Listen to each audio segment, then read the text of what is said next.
Camp education सोसायटीच्या निगडी संकुलात plumbing या विषयाचा 2 महिन्यांचा स्वायत्तता अभ्यासक्रम सुरू केला आहे।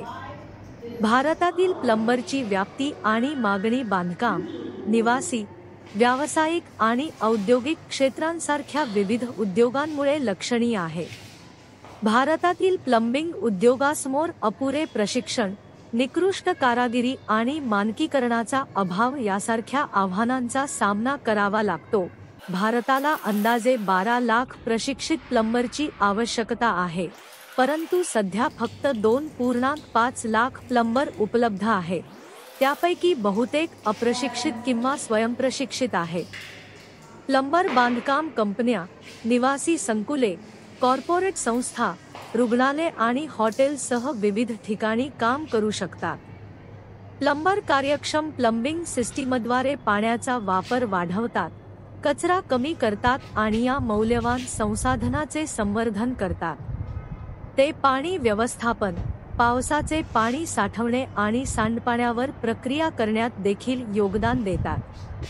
2010 ते 11 मध्ये भारतातील प्लंबर उद्योगाची किंमत सुमारे 33,000 कोटी होती आणि बांधकाम क्षेत्रासोबत तो वाढण्याची अपेक्षा आहे।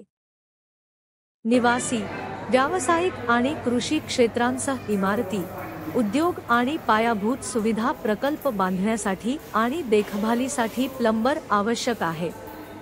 भारतात सर्वांसाठी घरे आणि सुधारित सिंचन प्रणालींसारख्या सरकारी उपक्रमांमुळे प्लंबिंग उद्योग वेगाने वाढत आहे।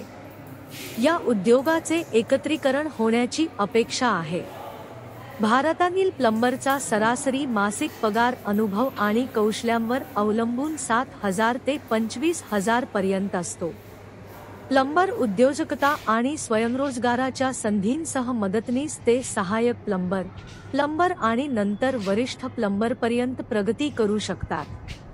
प्लंबरना तांत्रिक ज्ञान आणि व्यावहारिक कौशल्ये आवश्यक असतात।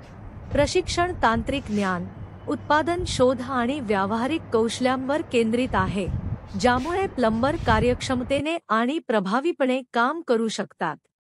पिंपरी चिंचवड परिसरात निगडी येथे कॅम्प एज्युकेशन सोसायटीचे doctor Cyrus Poonawalla institute of plumbing technology या संस्थेत प्रशिक्षण दिले जात आहे।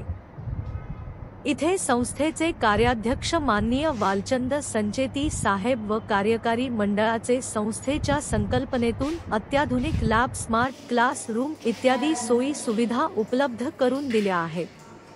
प्लंबिंग उद्योगाला अपुरे प्रशिक्षण आणि खराब कारागिरी यासारख्या आव्हानांचा सामना करावा लागतो, परंतु प्रगती, नाविन्य आणि कौशल्य विकासाच्या संधी उपलब्ध आहेत। धन्यवाद।